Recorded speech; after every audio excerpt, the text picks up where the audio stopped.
तो करना भी करो सबसे कम। Good morning class. अभी हम लोग गुण संधि तक पढ़ चुके हैं। अब आते हैं वृद्धि संधि। वृद्धि संधि में ये देख लो, इसकी जो परिभाषा है, वृद्धि स्वर दो कहे गए हैं, ए ओ आ के बाद ए स्वर आने पर दोनों के मेल से ए होगा, और ओ आए तो ओ होगा।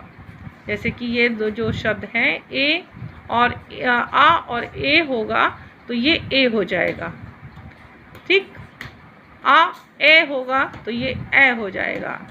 तो ये है आपकी वृद्धि संधि। यण संधि पे आते हैं।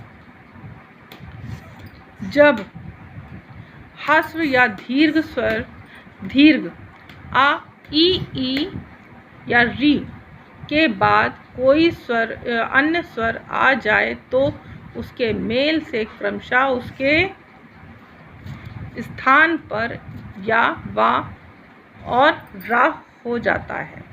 जैसे कि यहाँ पे दिया हुआ है, ये देख लो, ई और आ, यानी और इसको बदल के हम क्या कर देंगे, या हो जाएगा। जैसे यहाँ पे अब आप शब्द में देख लीजिए, ये दिया है यद्यपि, तो यहाँ पे दा पे छोटी की मात्रा है तो ये स्वर यहाँ पे ले लिया उन्होंने, और ये आ है तो ये यहाँ पे आ गया। अब इसको दोनों को जब मिलाएंगे तो यह आ जाएगा, ये व्यंजन में बदल जाएगा, यानी कि या हो जाएगा, यद्यपि, ठीक। अब आते हैं अयादि संधि। अयादि संधि में जब ए ओ के बाद कोई दूसरा स्वर आता है तो ए का आय और ए का आय, ओ का अव और ओ का आव हो जाता है। यानी कि देखो यहाँ पे ए छोटी ए और छोटा आ है तो ये दोनों मिलके आए, बड़ी ए और आ मिलके आए। उसी तरह ए और ई मिलके याई। तो ये जो है यहाँ पे ये देख लो, गायिका, गायक, नयन, तो इन दोनों को नए, छोटी ए की मात्रा है तो इसलिए यहाँ पे ये ए है, यहाँ पे ये आ है तो ये आ है। इन दोनों को जब मिलाया तो ये हो गया आए, तो बन गया शब्द हमारा नयन, ठीक।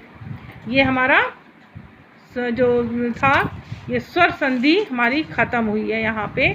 अब आते हैं, तीसरा है व्यंजन संधि, यानी कि दूसरे नंबर पे जो संधि आती है वो है व्यंजन संधि। अब व्यंजन संधि की जो परिभाषा है वो देख लो।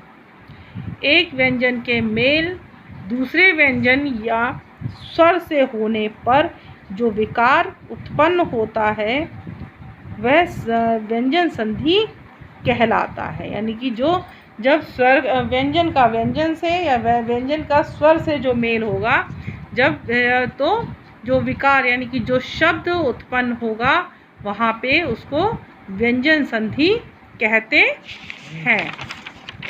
नेक्स्ट है पेज। व्यंजन संधि के प्रमुख नियम इस प्रकार हैं, ये देख लो। किसी वर्ग से के पहले वर्ग, यानी कि जो मैंने आपको वर्ण चैप्टर में मैंने पढ़ाया था, का खा गा घा, तो इसमें 5 वर्ण हैं, ये 5 वर्ग के होते हैं। और ये पहला वर्ग है का वर्ग, फिर चा वर्ग, फिर टा वर्ग, ता वर्ग और पा वर्ग।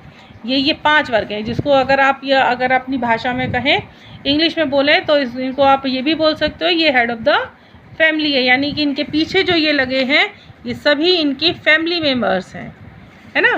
तो उसी तरह ये है, किसी वर्ग से पहले वर्ण का, चा, टा, पा और ता का मेल किसी स्वर या उसी वर्ग के तीसरे, चौथे वर्ण अथवा या रा, ला, वा में से किसी वर्ण से हो तो वर्ग का पहला वर्ण तीसरे वर्ण में परिवर्तित हो जाता है। यानी कि यहाँ पे देख लो, जब ये पहला वर्ग है, ये तीसरा वर्ण है, अगर इन दोनों का मेल होगा तो यहाँ पे क्या हो जाएगा, ये तीसरे वर्ण में बदल जाएगा, यानी कि जो ये है ये तीसरे वर्ग में आ जाता है। ये इसका पहला पॉइंट है। दूसरा पॉइंट आते हैं, किसी वर्ग से के पहले वर्ण, यानी कि पहला वर्ण जो है का, खा, का, चा, टा, पा और ता के मेल का मेल पंचम वर्ण से होने पर वह वर्ण उसी वर्ग के पांचवें वर्ग में बन जाता है। यानी कि ये ध्यान से देखो, अगर इन दोनों में से किसी का भी मेल आपके वर्ण से होता है तो क्या होता है, ये पांचवें वर्ण में, यानी कि जो लास्ट में जो दिए हैं ये इनमें बदल जाते हैं। ये है आपका सेकंड पॉइंट। अब आते हैं थर्ड पॉइंट पे। थर्ड पॉइंट है हमारा, ता या दा का मेल चा या छा से होने पर ता या दा के स्थान पर चा होता है। जा या झा से होने पर जा, टा या ठा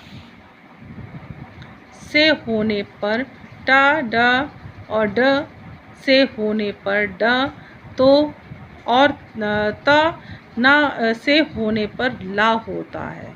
ये आप जो पॉइंट्स मैं पढ़ रही हूँ इसको आप लोग ध्यान से एक बार पढ़ेंगे, और ये जो ऊपर आपके ये वर्ण की जो वर्ग दिए हैं इनको आप ध्यान से देख लेंगे। यहाँ पे नंबर्स भी दिए हैं 1 2 3 4 5, तो ये पहला, दूसरा, तीसरा, चौथा। अगर पहला और दूसरा मिल रहा है तो क्या बनेगा, दूसरा और तीसरा मिल रहा है तो क्या बनेगा, तीसरा और पहला मिल रहा है तब क्या बनेगा। तो ये यहाँ पे वही पॉइंट्स है, उसी को ही उन्होंने बताया है। अब आते हैं चौथे पॉइंट पर। हमारा चौथा पॉइंट है, ता का मेल किसी अन्य अथवा गा, घा, दा, धा, वा, भा, रा से होने पर ता के स्थान पर दा हो जाता है, या इनमें से किसी का भी में ता के स्थान पर दा हो जाएगा। यदि ये सब इनमें से कुछ भी है तो यह यहाँ पे दा में बदल जाता है। ये हमारे आपके 4 पॉइंट यहाँ पे हमने ख़त्म किए हैं। इसके आगे का मैं नेक्स्ट उसमें आपको बताऊंगी, जो कि ताकि आपको ये क्लियर हो। और आपके पास अगर बुक है तो इसको ध्यान से पढ़ लीजिएगा प्लीज़, तभी आपको ये चीज़ समझ में आएगी, मेरे ऐसे बोलने से नहीं। और अगर कोई कन्फ्यूज़न हो तो क्वेश्चन डालिएगा, तो मैं आपको वापस आंसर देकर उसको क्लियर करने की पूरी कोशिश करूँगी। ठीक है, ओके, थैंक यू क्लास।